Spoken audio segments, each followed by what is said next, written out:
ಇಷ್ಟೆಲ್ಲ ಬೆಳವಣಿಗೆ ಮಧ್ಯೆ ಕೇಂದ್ರ ವಿಮಾನ ಸಚಿವರಿಂದ ಹೈ ವೋಲ್ಟೇಜ್ ಮೀಟಿಂಗ್. ವಿಮಾನ ದುರಂತದ ಉನ್ನತ ಮಟ್ಟದ ತನಿಖೆಗೆ ಆದೇಶ. ಉನ್ನತ ಮಟ್ಟದ ತನಿಖೆಗೆ ಕೇಂದ್ರ ಸರ್ಕಾರ ಆದೇಶವನ್ನ ನೀಡಿದೆ. ವಿಮಾನ ಪತನಕ್ಕೆ ಕಾರಣ ತಿಳಿಯೋದಕ್ಕೆ ಪ್ರತ್ಯೇಕ ತನಿಖೆ ಆಗಬೇಕು. ತನಿಖೆಗೆ ಈಗ ಕೇಂದ್ರ ಸರ್ಕಾರ ಆದೇಶಿಸಿದೆ. ರಾಮಮೋಹನ್ ನಾಯ್ಡು ನೇತೃತ್ವದಲ್ಲಿ ಸಭೆ ಆರಂಭ ಕೂಡ ಆಗಿದೆ. ದೆಹಲಿಯಲ್ಲಿ ಮಹತ್ವದ ಸಭೆ ನಡೀತಾ ಇದೆ. ಕೇಂದ್ರ ಸರ್ಕಾರ ಈಗಾಗಲೇ ಉನ್ನತ ಮಟ್ಟದ ತನಿಖೆ ಆಗಬೇಕು ಅಂತ ಹೇಳಿ ಆದೇಶ ಹೊರಡಿಸಿದ ಬೆನ್ನಲ್ಲೇ ಈಗ ಹೈ ವೋಲ್ಟೇಜ್ ಮೀಟಿಂಗ್ ನಡೀತಾ ಇದೆ. ನೋಡಿ, ಇನ್ವೆಸ್ಟಿಗೇಟಿವ್ ಆಫೀಸರ್ಸ್ ಈಗ ಆ ದುರಂತ ನಡೆದ ಸ್ಥಳದಲ್ಲಿ ಯಾವ ರೀತಿ ಮಾಹಿತಿ ಸಂಗ್ರಹ, ಅವಶೇಷಗಳ ಸಂಗ್ರಹ ಆಗ್ತಾ ಇದೆ ಅನ್ನೋದನ್ನ ತಾವು ದೃಶ್ಯಗಳಲ್ಲಿ ಗಮನಿಸ್ತಾ ಇದ್ದೀರಿ. ಇದೇ ಏರ್ ಇಂಡಿಯಾ ಏರ್ಕ್ರಾಫ್ಟ್ ನಲ್ಲಿ ಯಾವ ರೀತಿ ಏರ್ ಕ್ರಾಶ್ ಆಯಿತು, ಪತನಕ್ಕೆ ಕಾರಣಗಳು ಏನು, ಏನ್ ನಡೀತು, ಈ ಎಲ್ಲಾ ವಿಚಾರಗಳ ಬಗ್ಗೆ ಮಾಹಿತಿ ಕಲೆ ಹಾಕಬೇಕಾಗುತ್ತೆ. ಇಡೀ ಜಗತ್ತೇ ಈ ಏರ್ ಕ್ರಾಶ್ ಅನ್ನ ತಿರುಗಿ ನೋಡಿದೆ. ಏನಾಯಿತು, ಯಾವ ಕಾರಣಕ್ಕಾಗಿ ವಿಮಾನ ಪತನ ಆಯಿತು, ಕಾರಣಗಳು ಗೊತ್ತಾಗಬೇಕಾಗಿದೆ. ಸಂಭಾವ್ಯ ಕಾರಣಗಳ ಬಗ್ಗೆ ಈಗಾಗಲೇ ಎಲ್ಲ ಕಡೆ ಭಾರಿ ಚರ್ಚೆಗಳಾಗ್ತಾ ಇದೆ. ಆದರೆ ನಿಖರ ಕಾರಣ ಏನು ಅನ್ನೋದು ಗೊತ್ತಾಗಬೇಕಾಗಿದೆ. ಹೀಗಾಗಿ ಈ ಎಲ್ಲ ಉನ್ನತ ಮಟ್ಟದ ತನಿಖೆಗಳು ನಡೀತಾ ಇವೆ. ಈಗಾಗಲೇ ಸ್ಥಳಕ್ಕೆ ಎನ್ಎಸ್ಜಿ ಟೀಮ್ ಬಂದಿದೆ. ಅವರು ಆ ಅವಶೇಷಗಳ ಚಿತ್ರೀಕರಣವನ್ನ ಮಾಡ್ತಾ ಇದ್ದಾರೆ. ಮತ್ತೊಂದು ಕಡೆ ಈಗಾಗಲೇ ಇನ್ನೂ ಹೆಚ್ಚಿನ ತನಿಖಾ ಅಧಿಕಾರಿಗಳು ಕೂಡ ಸ್ಥಳಕ್ಕೆ ಧಾವಿಸ್ತಾ ಇರುವಂತಹ ದೃಶ್ಯಗಳನ್ನ ತಾವು ನೋಡ್ತಾ ಇದ್ದೀರಿ. ಆ ವಿಮಾನ ಪತನ ಆದ ಸ್ಥಳ ಏನಿದೆ, ಅವಶೇಷಗಳೇನಿದೆ, ಆ ವಿಮಾನದ ಮುಂದಿನ ಭಾಗ ಅದು, ಅಲ್ಲಿ ಪರೀಕ್ಷೆಯನ್ನ ಮಾಡ್ತಾ ಇದ್ದಾರೆ.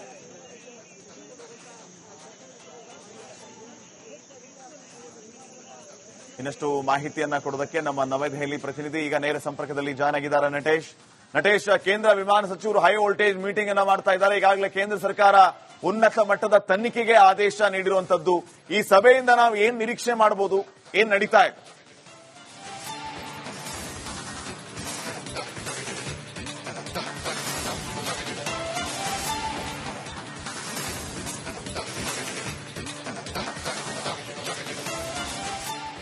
ಖಂಡಿತವಾಗಿಯೂ, ಯಾಕಂದ್ರೆ ಪ್ರಮುಖವಾಗಿ ಈ ಒಂದು ವಿಮಾನ ಪತನ ಏನಿದೆ ಇದು ಬಹಳ ದೊಡ್ಡ ಮಟ್ಟದಲ್ಲಿ ಈಗ ಸದ್ಯಕ್ಕೆ ರಾಷ್ಟ್ರ ಮಟ್ಟದಲ್ಲಿ ಚರ್ಚೆ ಆಗ್ತಾ ಇರ್ತಕ್ಕಂಥದ್ದು. ಇದರ ಬೆನ್ನಲ್ಲೇ ಈಗ ವಿಮಾನ ಪತನದ ಬೆನ್ನಲ್ಲೇ ಈಗ ಆ ಒಂದು ಪತನ ಹೇಗಾಯಿತು ಎನ್ನುವಂತಹ ನಿಟ್ಟಿನಲ್ಲಿ ಈಗ ಉನ್ನತ ಮಟ್ಟದ ತನಿಖೆಗೆ ಆದೇಶವನ್ನ ಮಾಡಿರುವಂತದ್ದು. ಕೇಂದ್ರ ವಿಮಾನಯಾನ ಸಚಿವರಾದಂತಹ ರಾಮಮೋಹನ್ ನಾಯ್ಡು ಅವರು ಇಂದು ಒಂದು ಸಭೆಯನ್ನ ಕರೆದಿರ್ತಾರೆ. ಆ ಸಭೆಯಲ್ಲಿ ಉನ್ನತ ಮಟ್ಟದ ತನಿಖೆಗೆ ಆದೇಶವನ್ನ ಹೊರಡಿಸುವ ಮೂಲಕ ಈ ಒಂದು ವಿಮಾನಯಾನ ಪತನ ಏನಾಗಿದೆ, ಆ ಪತನಕ್ಕೆ ಪ್ರಮುಖ ಕಾರಣಗಳು ಏನು ಎನ್ನುವಂಥದ್ದು ತಿಳಿದು ಬರಬೇಕು ಎನ್ನುವಂತಹ ನಿಟ್ಟಿನಲ್ಲಿ ಈ ಒಂದು ತನಿಖಾ ಸಂಸ್ಥೆಯನ್ನ, ಅಂದ್ರೆ ಈಗಾಗಲೇ ಹಲವು ತನಿಖಾ ಸಂಸ್ಥೆಗಳು ಕೂಡ ಈಗಾಗಲೇ ತನಿಖೆಯನ್ನ ಆರಂಭಿಸಿದೆ. ಈಗಾಗಲೇ ಅಮೆರಿಕಾದಿಂದ ಕೂಡ ಒಂದು ತನಿಖಾ ಸಂಸ್ಥೆ ಬಂದು ಅದರ ಈ ಒಂದು ಪ್ರಕರಣಕ್ಕೆ ಸಂಬಂಧಪಟ್ಟಂತೆ ತನಿಖೆಯನ್ನ ಆರಂಭ ಮಾಡಿದೆ. ಜೊತೆಗೆ ಅಲ್ಲಿನ ಎನ್ಎಸ್ಟಿ ಪಡೆಗಳೇನಿದೆ ಈಗಾಗಲೇ ಸ್ಪಾಟ್ ನಲ್ಲಿ ಆ ಒಂದು ವಿಡಿಯೋ ಚಿತ್ರೀಕರಣವನ್ನ ಕೂಡ ಮಾಡ್ತಾ ಇದೆ. ಇದೆಲ್ಲದರ ಬೆನ್ನಲ್ಲೇ ಅಲ್ಲಿ ಎಎಐಬಿ ತಂಡ ಕೂಡ ಅಲ್ಲಿಗೆ ಭೇಟಿ ನೀಡಿರ್ತಕ್ಕಂಥದ್ದು. ಸಂಪೂರ್ಣವಾಗಿ ಅಲ್ಲಿನ ಸಾಕ್ಷಿಗಳೇನ್ ಸಿಗುತ್ತೆ ಅದೆಲ್ಲವನ್ನು ಕೂಡ ಕಲೆ ಹಾಕುವಂತ ಕೆಲಸವನ್ನ ಮಾಡ್ತಾ ಇದೆ. ಜೊತೆಗೆ ಕೇಂದ್ರ ಸರ್ಕಾರ ಈಗಾಗಲೇ ಒಂದಷ್ಟು ಆದೇಶಗಳನ್ನು ಕೂಡ ಹೊರಡಿಸಿರುವಂತದ್ದು. ಯಾಕಂದ್ರೆ ಪ್ರಮುಖವಾಗಿ ಈ ಒಂದು ವಿಮಾನಯಾನ ಪತನ ಏನಿದೆ ಇದಕ್ಕೆ ಪ್ರಮುಖವಾದಂತಹ ಕಾರಣಗಳು ಏನು ಅನ್ನುವಂಥದ್ದು ಕೂಡ ಇನ್ನೂ ಅಸ್ಪಷ್ಟ. ಹಾಗಾಗಿ ಅದರ ಬಗ್ಗೆ ಸಂಪೂರ್ಣ ತನಿಖೆಯಾಗಬೇಕು ಎನ್ನುವಂತಹ ಒತ್ತಾಯ ಎಲ್ಲಾ ಕಡೆಯಿಂದ ಕೇಳಿ ಬಂದ ಬೆನ್ನಲ್ಲೇ ಕೇಂದ್ರ ಸರ್ಕಾರ ಒಂದು ಮಹತ್ವದ ನಿರ್ಧಾರವನ್ನು ಕೈಗೊಳ್ಳುವ ಮೂಲಕ ಬಹಳ ದೊಡ್ಡ ಮಟ್ಟದ ತನಿಖೆ ಈ ಒಂದು ವಿಚಾರವಾಗಿ ಆಗಬೇಕು ಎನ್ನುವಂಥದ್ದು. ಯಾಕಂದ್ರೆ ಈಗಾಗಲೇ 265 ಜನ ಮೃತರಾಗಿದ್ದಾರೆ. ಇಡೀ ದೇಶದಾದ್ಯಂತ ಈಗ ಬಹಳ ಚರ್ಚೆಗೂ ಕೂಡ ಗ್ರಾಸ ಆಗುವಂತಹ ಸಾಧ್ಯತೆ ಇದೆ. ಹಾಗಾಗಿ ಇದರ ಉನ್ನತ ಮಟ್ಟದ ತನಿಖೆ ಅಗತ್ಯ ಎನ್ನುವಂಥದ್ದನ್ನ ಕೂಡ ವಿಪಕ್ಷಗಳಿರಬಹುದು, ಹಾಗೇನೆ ಸ್ವಪಕ್ಷೀಯರು ಕೂಡ ಹೇಳಿದ್ರು. ಇದರ ಬೆನ್ನಲ್ಲೇ ಕೇಂದ್ರ ಸರ್ಕಾರ ಒಂದು ಮಹತ್ವದ ನಿರ್ಧಾರವನ್ನ ಕೈಗೊಳ್ಳುವ ಮೂಲಕ ಉನ್ನತ ಮಟ್ಟದ ತನಿಖೆಗೆ ಆದೇಶವನ್ನ ಕೊಟ್ಟಿದೆ. ಆದ್ರೆ ಇದರ ಡೆವಲಪ್ಮೆಂಟ್ ಈಗ ಆಗ್ತಾ ಇದೆ. ಈಗಾಗಲೇ ರಾಮಮೋಹನ್ ನಾಯ್ಡು ಅವರು ಕೂಡ ಆ ಒಂದು ಸ್ಥಳಕ್ಕೆ ಭೇಟಿ ಕೊಟ್ಟಿದ್ರು. ಹಾಗೇನೆ ಪ್ರಧಾನಿ ನರೇಂದ್ರ ಮೋದಿ ಸೇರಿದಂತೆ ಅಮಿತ್ ಶಾ ಅವರ ಕೂಡ ಸ್ಥಳಕ್ಕೆ ಭೇಟಿ ಕೊಟ್ಟು ಅಲ್ಲಿನ ಪರಿಶೀಲನೆಯನ್ನ ಕೂಡ ಮಾಡಿದ್ರು. ಆದ್ರೆ ಆ ಸ್ಥಳದಲ್ಲಿ ಈಗ ಏನು ಅಹಮದಾಬಾದ್ ಏರ್ಪೋರ್ಟ್ ಇಂದ ಲಂಡನ್ಗೆ ಹೊರಟಿದ್ದಂತ ಆ ವಿಮಾನ ಏನಿದೆ, ವಿಮಾನದ ಏರ್ ಇಂಡಿಯಾ ವಿಮಾನ ಏನಿದೆ ಅದು ಕ್ಷಣದಲ್ಲಿ ಅಂದ್ರೆ ರನ್ವೇನಲ್ಲಿ ಸತತ 10 ನಿಮಿಷಗಳ ಕಾಲ ರನ್ವೇನಲ್ಲಿರುತ್ತೆ. ತದನಂತರ 15ನೇ ನಿಮಿಷಕ್ಕೆ ಅಥವಾ 20ನೇ ನಿಮಿಷಕ್ಕೆ ಮೇಲಕ್ಕೆ ಹಾರುವಂತಹ ಸಂದರ್ಭದಲ್ಲಿ ಈ ಒಂದು ಘಟನೆ ಆಗಿರ್ತಕ್ಕಂಥದ್ದು. ಅಂದ್ರೆ ಪೈಲಟ್ ಸಮಸ್ಯೆ ಇದೆಯಾ, ಜೊತೆಗೆ ಇಲ್ಲಿ ಯಾರು ಕಾರಣ ಆಗ್ತಾರೆ? ಈ ಒಂದು ಸಂಸ್ಥೆ ಕಾರಣ ಆಗುತ್ತಾ, ವಿಮಾನಯಾನ ಸಂಸ್ಥೆ ಕಾರಣ ಆಗುತ್ತಾ, ಅಥವಾ ಪೈಲಟ್ ಕಾರಣ ಆಗ್ತಾನ, ಅಥವಾ ಬೇರೆ ಯಾರಾದ್ರೂ ಇದರ ಹಿಂದೆ ಯಾರಾದ್ರೂ ಷಡ್ಯಂತ್ರ ಇದೆಯಾ, ಯಾರಾದ್ರೂ ಕೈವಾಡ ಇದೆಯಾ? ಎಲ್ಲಾ ವಿಚಾರಕ್ಕೆ ಸಂಬಂಧಪಟ್ಟಂತೆ ಸಾಕಷ್ಟು ಪ್ರಶ್ನೆಗಳು ಈಗ ಎದ್ದಿರ್ತಕ್ಕಂಥದ್ದು. ಯಾಕಂದ್ರೆ ಘಟನೆ ಬಹಳಷ್ಟು ಭೀಕರವಾಗಿ ಆಗಿರ್ತಕ್ಕಂಥದ್ದು. ಘಟನೆಯ ಸಂಪೂರ್ಣ ಮಾಹಿತಿಯನ್ನ ಕಲೆ ಹಾಕುವಂತಹ ಕೆಲಸವನ್ನ ಈಗಾಗಲೇ ಹಲವು ತನಿಖಾ ತಂಡಗಳು ಕೂಡ ಮಾಡ್ತಾ ಇದೆ. ಸಾಕ್ಷಿಗಳು ಎಲ್ಲೂ ಕೂಡ ನಾಶ ಆಗಬಾರದು ಎನ್ನುವಂತಹ ನಿಟ್ಟಿನಲ್ಲಿ ಆ ಒಂದು ಸ್ಥಳ ಏನಿದೆ, ಅಹಮದಾಬಾದ್ನ ಆ ಒಂದು ಸ್ಥಳ ಏನಿದೆ, ಆ ಸ್ಥಳದಲ್ಲಿ ಸಂಪೂರ್ಣವಾದಂತಹ ಮಾಹಿತಿಯನ್ನ ಚಿತ್ರೀಕರಣ ಮಾಡುವ ಮೂಲಕ ಆ ಒಂದು ಏನು ಮಾಹಿತಿಗಳನ್ನ ಸಂಗ್ರಹಣೆ ಮಾಡ್ತಾ ಇದ್ದಾರೆ. ಸಾಕ್ಷಿಗಳನ್ನ ಕೂಡ ಸಂಗ್ರಹಣೆ ಮಾಡುವಂತಹ ಕೆಲಸವನ್ನ ತನಿಖಾ ತಂಡಗಳು ಕೂಡ ಮಾಡ್ತಾ ಇರ್ತಕ್ಕಂಥದ್ದು. ಇದರ ಬೆನ್ನಲ್ಲೇ ಅದರ ರಿಪೋರ್ಟ್ ಅನ್ನ ಕೂಡ ತೆಗೆದುಕೊಳ್ಳುವಂತಹ ಕೆಲಸವನ್ನ ಆಯಾ ಇಲಾಖೆಗಳು ಮಾಡುತ್ತೆ. ಯಾಕಂದ್ರೆ ಇದು ದೇಶದಾದ್ಯಂತ ಅಲ್ಲದೆ ವಿದೇಶಗಳಲ್ಲೂ ಕೂಡ ಚರ್ಚೆ ಆಗ್ತಾ ಇದೆ. ಯಾಕಂದ್ರೆ ವಿದೇಶಿಗರು ಕೂಡ ಈ ಒಂದು ವಿಮಾನ ಪಥದಲ್ಲಿ ಮತ್ತೆ ಸಂಪರ್ಕಿಸ್ತೀನಿ ನಿಮ್ಮನ್ನ. ಇಷ್ಟೆಲ್ಲ ಬೆಳವಣಿಗೆ ಮಧ್ಯೆ ಕೇಂದ್ರ ವಿಮಾನ ಸಚಿವರಿಂದ ಹೈ ವೋಲ್ಟೇಜ್ ಮೀಟಿಂಗ್. ವಿಮಾನ ದುರಂತದ ಉನ್ನತ ಮಟ್ಟದ ತನಿಖೆಗೆ ಆದೇಶ. ಉನ್ನತ ಮಟ್ಟದ ತನಿಖೆಗೆ ಕೇಂದ್ರ ಸರ್ಕಾರ ಆದೇಶವನ್ನ ನೀಡಿದೆ. ವಿಮಾನ ಪತನಕ್ಕೆ ಕಾರಣ ತಿಳಿಯೋದಕ್ಕೆ ಪ್ರತ್ಯೇಕ ತನಿಖೆ ಆಗಬೇಕು. ತನಿಖೆಗೆ ಈಗ ಕೇಂದ್ರ ಸರ್ಕಾರ ಆದೇಶಿಸಿದೆ. ರಾಮಮೋಹನ್ ನಾಯ್ಡು ನೇತೃತ್ವದಲ್ಲಿ ಸಭೆ ಆರಂಭ ಕೂಡ ಆಗಿದೆ. ದೆಹಲಿಯಲ್ಲಿ ಮಹತ್ವದ ಸಭೆ ನಡೀತಾ ಇದೆ. ಕೇಂದ್ರ ಸರ್ಕಾರ ಈಗಾಗಲೇ ಉನ್ನತ ಮಟ್ಟದ ತನಿಖೆ ಆಗಬೇಕು ಅಂತ ಹೇಳಿ ಆದೇಶ ಹೊರಡಿಸಿದ ಬೆನ್ನಲ್ಲ ಈಗ ಹೈ ವೋಲ್ಟೇಜ್ ಮೀಟಿಂಗ್ ನಡೀತಾ ಇದೆ.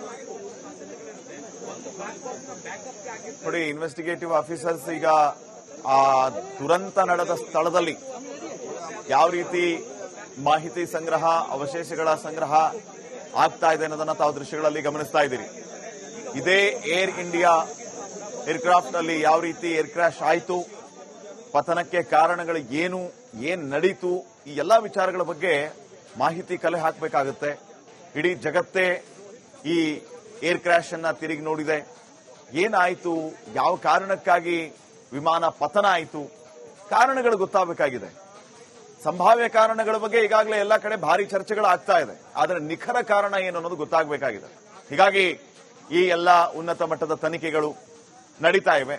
ಈಗಾಗಲೇ ಸ್ಥಳಕ್ಕೆ ಎನ್ಎಸ್ಜಿ ಟೀಮ್ ಬಂದಿದೆ. ಅವರು ಆ ಅವಶೇಷಗಳ ಚಿತ್ರೀಕರಣವನ್ನ ಮಾಡ್ತಾ ಇದ್ದಾರೆ. ಮತ್ತೊಂದು ಕಡೆ ಈಗಾಗಲೇ ಇನ್ನೂ ಹೆಚ್ಚಿನ ತನಿಖಾ ಅಧಿಕಾರಿಗಳು ಕೂಡ ಸ್ಥಳಕ್ಕೆ ಧಾವಿಸ್ತಾ ಇರುವಂತಹ ದೃಶ್ಯಗಳನ್ನ ತಾವು ನೋಡ್ತಾ ಇದ್ದೀರಿ.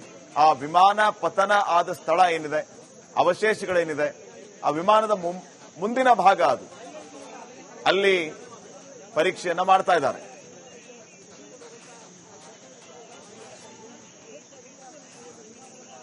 ಇನ್ನಷ್ಟು ಮಾಹಿತಿಯನ್ನ ಕೊಡೋದಕ್ಕೆ ನಮ್ಮ ನವದೆಹಲಿ ಪ್ರತಿನಿಧಿ ಈಗ ನೇರ ಸಂಪರ್ಕದಲ್ಲಿ ಜಾಯ್ನ್ ಆಗಿದ್ದಾರೆ ನಟೇಶ್, ಕೇಂದ್ರ ವಿಮಾನ ಸಚಿವರು ಹೈ ವೋಲ್ಟೇಜ್ ಮೀಟಿಂಗ್ ಅನ್ನ ಮಾಡ್ತಾ ಇದ್ದಾರೆ. ಈಗಾಗಲೇ ಕೇಂದ್ರ ಸರ್ಕಾರ ಉನ್ನತ ಮಟ್ಟದ ತನಿಖೆಗೆ ಆದೇಶ ನೀಡಿರುವಂತದ್ದು.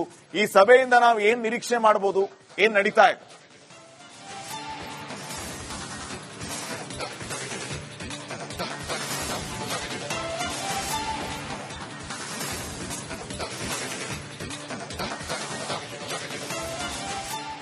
ಖಂಡಿತವಾಗಿಯೂ, ಯಾಕಂದ್ರೆ ಪ್ರಮುಖವಾಗಿ ಈ ಒಂದು ವಿಮಾನ ಪತನ ಏನಿದೆ ಇದು ಬಹಳ ದೊಡ್ಡ ಮಟ್ಟದಲ್ಲಿ ಈಗ ಸದ್ಯಕ್ಕೆ ರಾಷ್ಟ್ರ ಮಟ್ಟದಲ್ಲಿ ಚರ್ಚೆ ಆಗ್ತಾ ಇರ್ತಕ್ಕಂಥದ್ದು. ಇದರ ಬೆನ್ನಲ್ಲೇ ಈಗ ವಿಮಾನ ಪತನದ ಬೆನ್ನಲ್ಲೇ ಈಗ ಆ ಒಂದು ಪತನ ಹೇಗಾಯಿತು ಎನ್ನುವಂತಹ ನಿಟ್ಟಿನಲ್ಲಿ ಈಗ ಉನ್ನತ ಮಟ್ಟದ ತನಿಖೆಗೆ ಆದೇಶವನ್ನ ಮಾಡಿರುವಂತದ್ದು.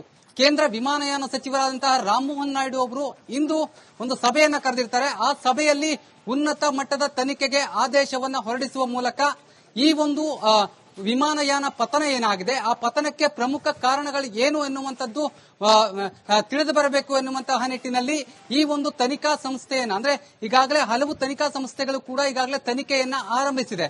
ಈಗಾಗಲೇ ಅಮೆರಿಕಾದಿಂದ ಕೂಡ ಒಂದು ತನಿಖಾ ಸಂಸ್ಥೆ ಬಂದು ಅದರ ಈ ಒಂದು ಪ್ರಕರಣಕ್ಕೆ ಸಂಬಂಧಪಟ್ಟಂತೆ ತನಿಖೆಯನ್ನ ಆರಂಭ ಮಾಡಿದೆ. ಜೊತೆಗೆ ಅಲ್ಲಿನ ಎನ್ಎಸ್ಟಿ ಪಡೆಗಳೇನಿದೆ ಈಗಾಗಲೇ ಸ್ಪಾಟ್ನಲ್ಲಿ ಆ ಒಂದು ವಿಡಿಯೋ ಚಿತ್ರೀಕರಣವನ್ನ ಕೂಡ ಮಾಡ್ತಾ ಇದೆ. ಇದೆಲ್ಲದರ ಬೆನ್ನಲ್ಲೇ ಅಲ್ಲಿ ಎಎಐಬಿ ತಂಡ ಕೂಡ ಅಲ್ಲಿಗೆ ಭೇಟಿ ನೀಡಿರ್ತಕ್ಕಂಥದ್ದು ಸಂಪೂರ್ಣವಾಗಿ ಅಲ್ಲಿನ ಸಾಕ್ಷಿಗಳೇನ್ ಸಿಗುತ್ತೆ ಅದೆಲ್ಲವನ್ನು ಕೂಡ ಕಲೆ ಹಾಕುವಂತ ಕೆಲಸವನ್ನ ಮಾಡ್ತಾ ಇದೆ. ಜೊತೆಗೆ ಕೇಂದ್ರ ಸರ್ಕಾರ ಈಗಾಗಲೇ ಒಂದಷ್ಟು ಆದೇಶಗಳನ್ನು ಕೂಡ ಹೊರಡಿಸಿರುವಂತದ್ದು. ಯಾಕಂದ್ರೆ ಪ್ರಮುಖವಾಗಿ ಈ ಒಂದು ವಿಮಾನಯಾನ ಪತನ ಏನಿದೆ ಇದಕ್ಕೆ ಪ್ರಮುಖವಾದಂತಹ ಕಾರಣಗಳು ಏನು ಅನ್ನುವಂಥದ್ದು ಕೂಡ ಇನ್ನೂ ಅಸ್ಪಷ್ಟ. ಹಾಗಾಗಿ ಅದರ ಬಗ್ಗೆ ಸಂಪೂರ್ಣ ತನಿಖೆಯಾಗಬೇಕು ಎನ್ನುವಂತಹ ಒತ್ತಾಯ ಎಲ್ಲಾ ಕಡೆಯಿಂದ ಕೇಳಿ ಬಂದ ಬೆನ್ನಲ್ಲೇ ಕೇಂದ್ರ ಸರ್ಕಾರ ಒಂದು ಮಹತ್ವದ ನಿರ್ಧಾರವನ್ನ ಕೈಗೊಳ್ಳುವ ಮೂಲಕ ಬಹಳ ದೊಡ್ಡ ಮಟ್ಟದ ತನಿಖೆ ಈ ಒಂದು ವಿಚಾರವಾಗಿ ಆಗಬೇಕು ಎನ್ನುವಂಥದ್ದು. ಯಾಕಂದ್ರೆ ಈಗಾಗಲೇ 265 ಜನ ಮೃತರಾಗಿದ್ದಾರೆ. ಇಡೀ ದೇಶದಾದ್ಯಂತ ಈಗ ಬಹಳ ಚರ್ಚೆಗೂ ಕೂಡ ಗ್ರಾಸ ಆಗುವಂತಹ ಸಾಧ್ಯತೆ ಇದೆ. ಹಾಗಾಗಿ ಇದರ ಉನ್ನತ ಮಟ್ಟದ ತನಿಖೆ ಅಗತ್ಯ ಎನ್ನುವಂಥದ್ದನ್ನ ಕೂಡ ವಿಪಕ್ಷಗಳಿರಬಹುದು, ಹಾಗೇನೆ ಸ್ವಪಕ್ಷೀಯರು ಕೂಡ ಹೇಳಿದ್ರು. ಇದರ ಬೆನ್ನಲ್ಲೇ ಕೇಂದ್ರ ಸರ್ಕಾರ ಒಂದು ಮಹತ್ವದ ನಿರ್ಧಾರವನ್ನ ಕೈಗೊಳ್ಳುವ ಮೂಲಕ ಉನ್ನತ ಮಟ್ಟದ ತನಿಖೆಗೆ ಆದೇಶವನ್ನ ಕೊಟ್ಟಿದೆ. ಆದ್ರೆ ಇದರ ಡೆವಲಪ್ಮೆಂಟ್ ಈಗ ಆಗ್ತಾ ಇದೆ. ಈಗಾಗಲೇ ರಾಮಮೋಹನ್ ನಾಯ್ಡು ಅವರು ಕೂಡ ಆ ಒಂದು ಸ್ಥಳಕ್ಕೆ ಭೇಟಿ ಕೊಟ್ಟಿದ್ರು. ಹಾಗೇನೆ ಪ್ರಧಾನಿ ನರೇಂದ್ರ ಮೋದಿ ಸೇರಿದಂತೆ ಅಮಿತ್ ಶಾ ಅವರ ಕೂಡ ಸ್ಥಳಕ್ಕೆ ಭೇಟಿ ಕೊಟ್ಟು ಅಲ್ಲಿನ ಪರಿಶೀಲನೆಯನ್ನ ಕೂಡ ಮಾಡಿದ್ರು. ಆದ್ರೆ ಆ ಸ್ಥಳದಲ್ಲಿ ಈಗ ಏನು ಅಹಮದಾಬಾದ್ ಏರ್ಪೋರ್ಟ್ ಇಂದ ಲಂಡನ್ಗೆ ಹೊರಟಿದ್ದಂತ ಆ ವಿಮಾನ ಏನಿದೆ, ವಿಮಾನದ ಏರ್ ಇಂಡಿಯಾ ವಿಮಾನ ಏನಿದೆ ಅದು ಕ್ಷಣದಲ್ಲಿ ಅಂದ್ರೆ ರನ್ವೇನಲ್ಲಿ ಸತತ 10 ನಿಮಿಷಗಳ ಕಾಲ ರನ್ವೇನಲ್ಲಿರುತ್ತೆ.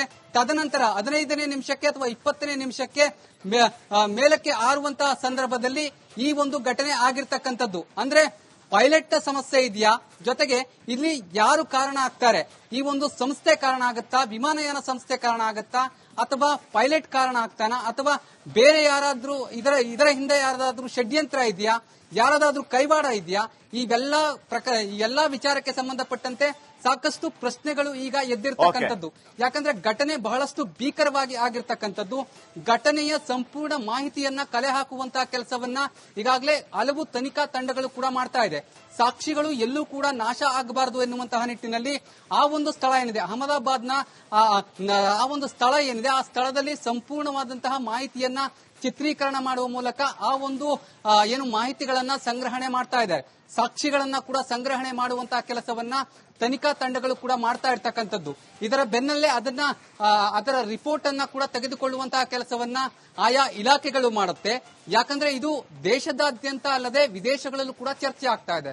ಯಾಕಂದ್ರೆ ವಿದೇಶಿಗರು ಕೂಡ ಈ ಒಂದು ಮತ್ತೆ ಸಂಪರ್ಕಿಸ್ತೀನಿ ನಿಮ್ಮನ್ನ.